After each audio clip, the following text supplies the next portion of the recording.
pecinta sepak bola Indonesia, kali ini kakak akan memberikan berita-berita terupdate dan menarik seputar sepak bola nasional untuk kalian semua. Selamat menyaksikan!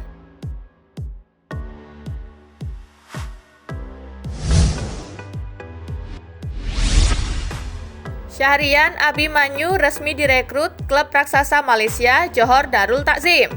Syahrial Abimanyu resmi direkrut oleh klub Liga Malaysia Johor Darul Takzim. Official team berjuluk Southern Tigers itu mengumumkannya langsung via akun Twitter resmi mereka. Ya, sepanjang 2016 hingga 2017, Abimanyu memang pernah melakukan uji coba di klub Spanyol Levante. Namun pada akhirnya pemain asal Banjarnegara itu karir di Indonesia bersama Sriwijaya FC pada musim 2018, lalu Madura United pada musim 2019. Johor Darul Takzim sendiri bukan klub sembarangan. Mereka adalah juara Liga Super Malaysia dalam 7 tahun terakhir dan pernah pula menjuarai AFC Cup pada 2015.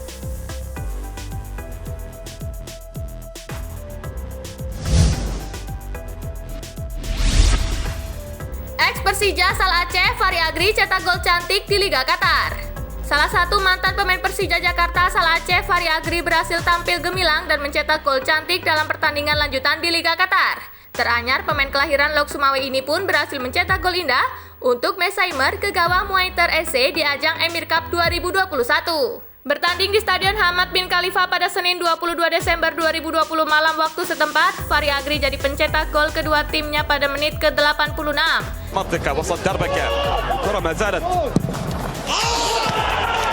Sayang meski berhasil mencetak gol indah, namun aksi tersebut tak mampu membawa Meshaimer keluar sebagai pemenang. Pertandingan sendiri berakhir dengan kedudukan 3-2 untuk kemenangan Muaitar SC yang sekaligus mengantarkan mereka lolos ke babak 16 besar Emir Cup 2021.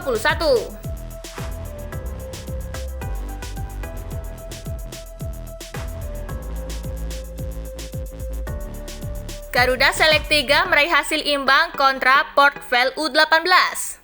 Garuda Select 3 mengawali pertandingan pertamanya dengan hasil imbang dengan skor 1-1 dari Port Vale U18 Selasa 22 Desember 2020. Pelatih Garuda Select 3 Dennis Wise dan Des Walker menurunkan mayoritas pemain baru. Cuma Edgard Amping dan Fernando Pamungkas dari Garuda Select 2 yang diturunkan ke dalam daftar starting 11. Garuda Select 3 merotasi mayoritas skuadnya pada babak kedua. Dua pemain Italia yakni Lorenzo dan Elia pun dimainkan. Tapi justru Port Vale yang mampu membuka keunggulan Logan Stinton membuka keunggulan timnya jadi 1-0 lewat sontekan jarak dekat setelah menerima umpan cutback pada menit ke-59. Garuda Select 3 akhirnya mencetak gol penyeimbang lewat situasi bola mati. Iputu Dipayogi Arta menyambar bola muntah hasil tepian kiper Port Vale pada menit ke-82. Not bad. Goalkeeper fumbles. The leveler comes for the Garuda. Skor imbang menjadi 1-1.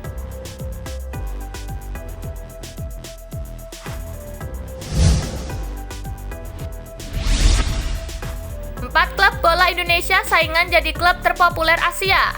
AFC menominasikan 4 klub Indonesia ke daftar klub paling populer di Asia. Mereka adalah Persija Jakarta, Persib Bandung, Persebaya Surabaya, dan Arema FC. Persija, Persib, Persebaya, dan Arema FC akan memperebutkan posisi 2 besar dari zona ASEAN. 4 klub Indonesia di atas dinominasikan bersama 6 klub ASEAN lainnya. 6 klub ASEAN lainnya adalah Johor Darul Takzim, Perak FA Malaysia, Hanoi FC, Hoang An Gia Lai Vietnam, Buriram United Thailand, dan Western Sydney Wanderers Australia. Dengan tema The Search of Asia's Most Popular Football Club, ASEAN AFC mencari klub-klub populer dari ASEAN. Voting bisa dilakukan secara langsung di laman resmi AFC mulai 22 hingga 25 Desember 2020. Dua tim yang mendapatkan voting paling banyak di ASEAN akan melaju untuk adu voting pada babak final dengan klub-klub populer Asia lainnya. AFC sudah menggelar voting untuk kawasan Asia Tengah dan Asia Timur. Traktor SC, Persepolis Iran, Shanghai Shenhua China, dan Suwon Samsung Blue Wings Korea Selatan sudah menunggu perwakilan ASEAN di babak final voting ini. Ayo gengsku, dukung Persib, Persija, Persebaya, dan Arema FC menjadi klub terpopuler di Asia.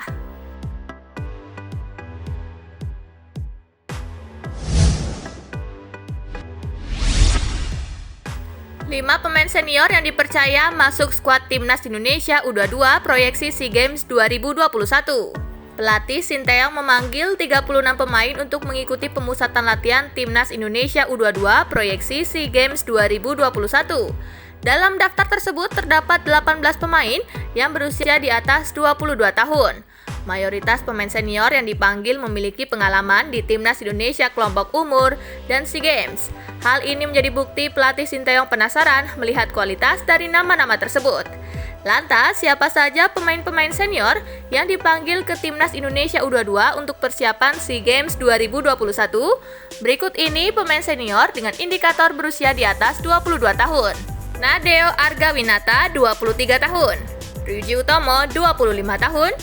Evan Dimas, 25 tahun. Adam Alis, 27 tahun. Andi Krendika Rama, 27 tahun.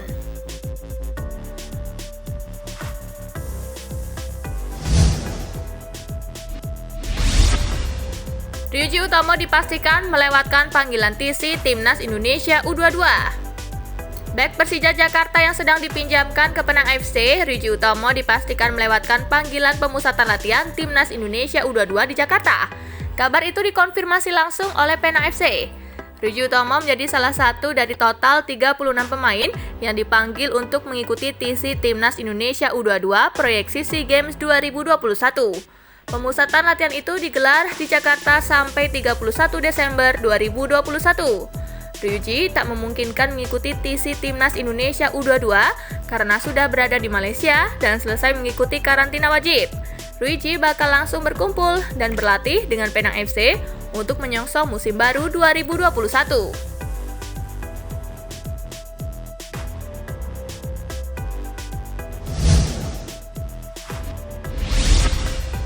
PSSI tak memaksa pemain di luar negeri untuk gabung TC Timnas U23. Timnas Indonesia U23 sudah mulai menggelar pemusatan latihan. Pemusatan latihan kali ini menjadi rangkaian menuju SEA Games 2021 Vietnam. Dari 36 pemain yang dipanggil dalam pemusatan latihan kali ini, memang ada beberapa pemain yang berkarir di luar negeri. Mereka seperti Egy Maulana Fikri Lesya Gdansk dan Ryuji Utomo Penang FC. Namun sampai dengan saat ini, baru Ryuji Utomo yang sudah terkonfirmasi tidak bisa ikut TC kali ini. Disinggung hal ini, PSSI melalui PLT Sekjen Yunus Nusi memberikan jawaban diplomatis. Baginya, PSSI tidak akan memaksa untuk mereka bergabung. Yang dari luar negeri belum bergabung, PSSI memahami dan memaklumi situasinya, ucap Yunus Nusi kepada pewarta. Tidak ada paksaan karena ada aturan yang mengikat dan harus dihormati, tambah lelaki yang juga anggota Komite Eksekutif PSSI ini.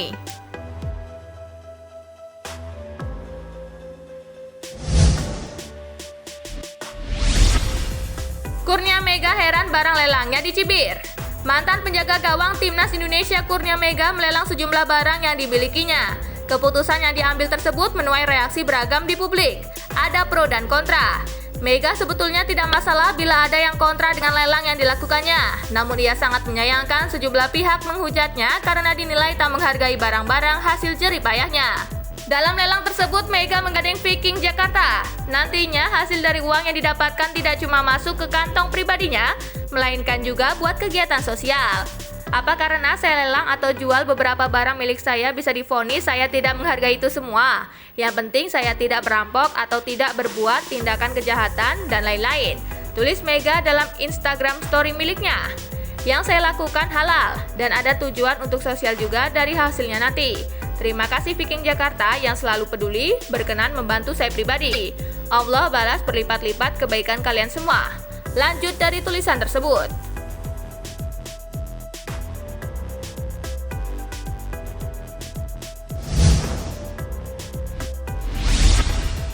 Nah itulah tadi gengs, berita-berita menarik dan terupdate seputar sepak bola nasional. Simak terus ya berita-berita menarik lainnya dari Spasi Football Indonesia. Sampai jumpa di pembahasan selanjutnya.